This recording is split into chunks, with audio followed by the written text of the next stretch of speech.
There is a certain quality to the night before something shifts. Not the shift itself, not what comes after, the night before. When what has been gathering has not yet broken open, and some part of you already senses that by morning the air will feel different, even if you cannot quite name what is coming or how it will land when it does. That is tonight, March 1st, 2026. And if you have been carrying an unusual kind of restlessness today, not exactly urgency, more like a low, steady hum, like your body is tracking something your mind has not caught up to yet, I want you to know that is not nothing. That is Mars sitting at the final degree of Aquarius, hours from leaving a sign it has been in since January 23rd, 7 weeks, longer than Mars typically holds anywhere. And tonight is the last night of that. At 9:16 tomorrow morning Eastern Time, Mars moves into Pisces. And every place where Mars in Aquarius has been at work in your life, every place you have felt pressure to think differently, to act with conviction, to push back against a system or structure that stopped making sense, every place where the friction between what you believe and how you are actually living has been rubbing. That chapter ends not with a bang, not with any kind of announcement, just quietly. The way the light changes before you notice the sun has moved. But here is what I actually want to focus on today, because the ingress itself is tomorrow's story. Today is about what it means to be at a final degree, and specifically what it means when Mars, the planet of drive and action, and the part of you that reaches for what it wants, is sitting at the absolute last minute of a sign. There is a compressed quality to that, a kind of urgency that is not anxious but is very, very awake. If you have been stalling on something, if there is a conversation you have been orbiting, a decision that has been forming but not settling, a truth that has been parked in the back of your chest, waiting for a right time, this is the right time. Not because the stars are demanding it, because the energy available tonight specifically carries the kind of clarity that final degrees bring, that sensation of everything that has been developing suddenly finding its sharpest edge. Before we go deeper, if this is already touching something you've been sitting with this week, go ahead and drop a like. Subscribe so you do not miss what comes through in March, and leave the words last degree in the comments. I want to see who is feeling the specific weight of tonight. All right, let me walk through what is actually in the sky right now. So here is what I think is genuinely worth understanding about final degrees, because the phrase gets used a lot in astrology without much of an explanation behind it. Every sign is 30 degrees, 0 through 29. And there is a texture to how a planet moves through those degrees. In the early degrees, it is still finding its footing, getting familiar with the new terrain, figuring out how its energy fits in this sign's particular atmosphere. In the middle degrees, it is settled in. The work is underway. The themes are alive and running. But in the later degrees, and especially at the 28th and 29th degree, there is a quality of culmination, of urgency, of things that need to be wrapped up before the chapter turns. Astrologers call the 29th degree the anaretic degree, and there is a reason it carries the weight it does. Planets at that degree are under pressure to complete whatever work the sign was asking of them, and Mars, at the last degree of Aquarius, is not a patient, quiet energy. Mars is the most action-driven planet in the sky. Aquarius is the sign of ideas, principles, collective awareness, and the kind of innovation that only comes when you step outside the accepted frame. Mars in Aquarius for 7 weeks has been pushing you to act on what you actually believe, not just think about it. And tonight, at the final degree, that push tightens. Now, there is something else happening with Mars right now that adds another layer to this. Mars is in a waning square to Uranus in Taurus. This is the same square that was exact and genuinely jarring on February 27th, but it is still within orb, still working. A waning square has a different texture than an exact one. The peak of the disruption is behind you. What remains is the integration of it. The question of what you actually do with what that square broke open. For a lot of people, February 27th brought something into the light, a realization, a shift in a relationship, a decision that could not be put off any longer, a sudden and clear view of something that had been blurry for weeks. And now, 4 days later, with Mars still in that waning aspect to Uranus, the question is not what just happened, but what you are going to do about it before Mars moves on, and the energy available for action softens into something far more diffuse. Because Pisces, where Mars goes tomorrow, is not an action sign. I do not mean that as a knock. Pisces carries extraordinary qualities, and Mars in Pisces is capable of a particular kind of compassionate, intuitive movement that Aquarius Mars cannot reach. But it is not crisp. It is not sharp. It does not offer you the clarity of purpose that Mars in Aquarius, especially at this final degree, is giving you tonight. So if there is something you have been meaning to do with what February handed you, tonight has a particular quality of support for it, not dramatic, not urgent in a panicked way, just very awake, very clear. The window is open, and there is something else in the sky tonight that I need to bring in, because it cannot be separated from what Mars is doing at the final degree, even though it has not technically arrived yet. The total lunar eclipse in Virgo is 36 hours away. It happens on March 3rd at 6:38 a.m., Eastern Time at 12 degrees and 54 minutes of Virgo, and eclipse energy does not wait for the exact moment. It builds. It has already been building for days. You can probably feel it if you stop and pay attention. That particular quality of things becoming more visible than you were prepared for. Truths rising with an efficiency that feels a little faster than usual. Lunar eclipses in Virgo are very specific in what they bring into the light. Virgo rules the places in your life where you deal with the practical reality of how you are actually living. Health, daily routine, work, the systems and habits that either carry you or wear you down, the gap between how you feel your life should be and how you are functionally living inside it. Virgo is the sign that cannot pretend the details do not matter, because Virgo understands that the details are actually where life lives, not in the big dramatic gestures, but in what you eat and how you sleep, and whether the structure of your days is genuinely serving you, or whether you have been propping something up out of habit alone that actually needs to be rethought. A lunar eclipse in Virgo throws that into sharp relief. It shows you the gap plainly, often uncomfortably, not because the universe wants you to feel bad, but because Virgo's particular gift is seeing things with precision, identifying what is out of alignment without the emotional fog that usually softens honest assessment. And here's the interesting part about a lunar eclipse in Virgo at 12 degrees, sitting in opposition to the sun in Pisces. You've been in Pisces season since February 18th. You have had weeks of dissolving, of feeling, of going inward, of being less certain about where things begin and end. That is Pisces, doing what it does. And the Virgo eclipse is the opposing force arriving to say, all right, now look clearly. Look at what is actually here. The sun in Pisces is also opposite this eclipse, and it is moving toward a beautiful trine with Jupiter retrograde in Cancer. That Sun-Jupiter trine is exact on March 5th, which is only 4 days out. So in the same window that this eclipse is doing its clarifying, sometimes uncomfortable work in Virgo, Jupiter in Cancer, is expanding warmth and possibility, and the sense that things can genuinely be okay. The two energies are not in conflict. They are actually working together in a way that is worth really sitting with. Virgo shows you what needs to shift. Jupiter in Cancer shows you that real support and real expansion are available when you stop avoiding what is true. What that means for tonight specifically is that the eclipse is already pulling things up to the surface. Things in your daily life, your health, your work, your habits that have been running on their own without you really looking at them, And Mars, at the final degree of Aquarius, with its quality of sharp completion and pressed urgency, is in some ways the perfect companion energy for that.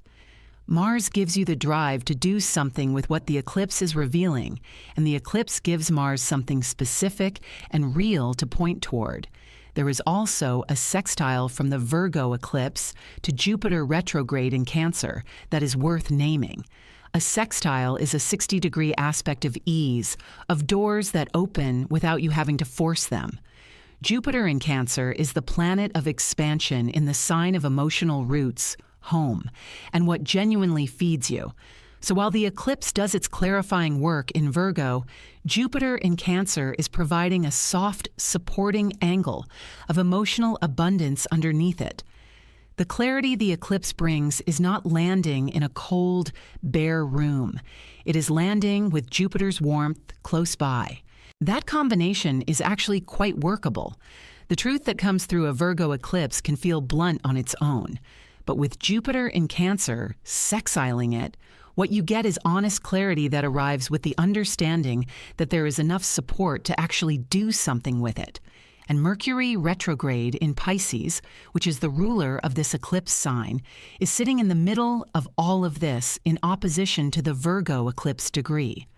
Mercury retrograde means that how you process what the eclipse reveals is not going to be linear.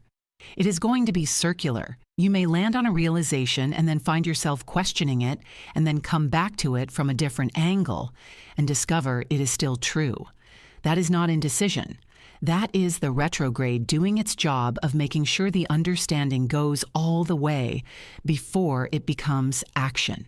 Let me talk about who is feeling this most specifically, because the sky tonight is not landing the same way for everyone, and it is worth knowing where in your chart these energies are actually working. Aquarius, this is your Mars, and it is leaving your sign tomorrow. If you have been in a particular season of drive and assertion and action grounded in what you believe these past 7 weeks, you have probably felt more like yourself in certain ways than you had in a while. Mars in Aquarius in your first house has been waking up your sense of agency and your willingness to move on what matters to you. Tomorrow, that direct, clear energy softens. Before it does, tonight is worth using, not dramatically, not with a plan, just with honesty. Is there something you have been meaning to say or do or decide that Mars in your sign gave you the energy for?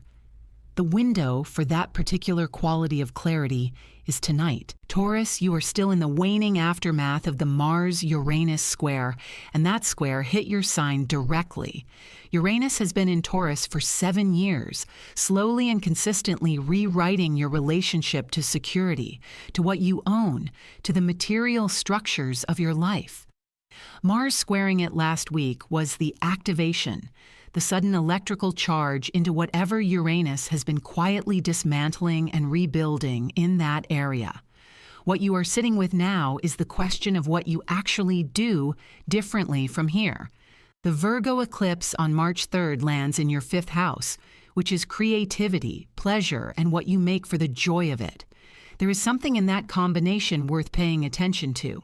The structural upheaval that Uranus and Mars set off in your material life is connected to rediscovering what you actually want to create and experience, not what makes financial sense, what makes you feel alive. Virgo, the eclipse is yours. 12 degrees of Virgo, a total lunar eclipse, and it is landing directly in your 1st house of identity, appearance, and the self you show the world. This is not a small thing. Total lunar eclipses in your own sign are rare, and they carry the quality of a significant chapter, closing on how you have been presenting yourself in the world. The patterns you have used to organize your life and your sense of self are being illuminated right now, sometimes in ways that catch you off guard. The opposition to the Sun in Pisces is asking you to find the balance between your gift for precision and the need to also make room for softness, for dissolving, for the things that cannot be neatly folded into a system. The eclipse is not asking you to give up your Virgo nature. It is asking you to let it grow into something larger. Pisces, you have more planets in your sign than anyone else right now. the Sun, Mercury retrograde, Venus, still in Pisces until March 6th, the North Node. This is an unusual amount of energy gathered in your sign, and you are probably feeling it as an intensity that is hard to sort into any one category.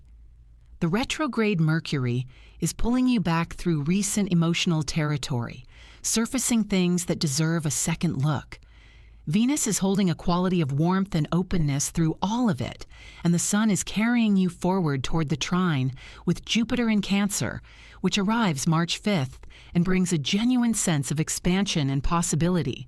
If the last 2 weeks have felt like wading through something dense and emotionally demanding, what is coming in the next week is genuinely lighter. Not because the depth goes away, but because Jupiter opens something generous around it. For everyone else, find where late Aquarius falls in your chart. That is where Mars has been pressing, and find 12 to 13 degrees of Virgo. That is where the eclipse lands. These two areas of your chart are the active zones right now. And understanding their house meaning tells you the specific life territory this energy is working with.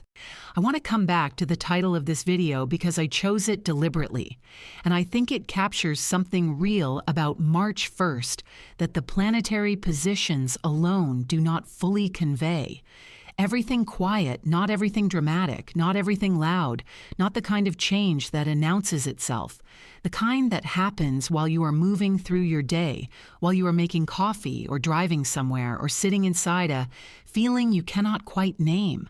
The kind you only understand slightly after it has already happened, when you look back and realize that March 1st was the last day things were arranged in that particular way, and the day after that, they were different. Mars moves into Pisces tomorrow morning. That is one change, but there are others happening right now that are quieter and more interior. Mercury retrograde in Pisces is still doing its specific work of pulling you back through the emotional material of the last month. We have had an extraordinary February. The Saturn-Neptune conjunction on the 20th was a once-in-36-year event. The solar eclipse on the 17th opened a new cycle in the Aquarius-Leo axis. The Venus-Jupiter trine on the 22nd brought a moment of warmth in the middle of all that structural disruption. And through all of it, Mercury was slowing toward its station and is now moving backward, retrieving what moved too fast, bringing back the emotional and relational content that did not get fully worked through the first time. What is quiet about this is that it does not call for dramatic action. It calls for real attention. It asks you to notice what keeps coming up. What thought circles back? What feeling shows up uninvited and carries more weight than the present moment seems to explain? Mercury retrograde in Pisces is not a malfunction, it is a retrieval. And the things it is retrieving, the relationship dynamics, the conversations, the half-finished realizations from the past month, they are coming back now because they are not done. Saturn and Neptune are both sitting at 1 degree of Aries. This conjunction, which was exact on February 20th, has not gone anywhere. These two planets are still side by side, and they will stay within a very close orb for weeks. What they represent together is the meeting point between what is real and what is possible, between the structure you can stand on and the vision you cannot yet hold. Aries at 0 and 1 degree is the very start, the absolute beginning point of a new cycle.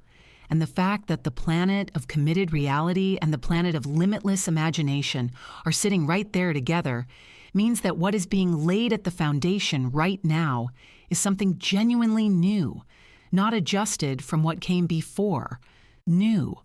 You probably feel this as a kind of uncertainty about where things are going. I sense that the map you have been relying on no longer quite fits the territory. That is not confusion. That is what it actually feels like when a framework you have lived inside for years starts to be replaced by something bigger and not yet named. The uncertainty is not the problem.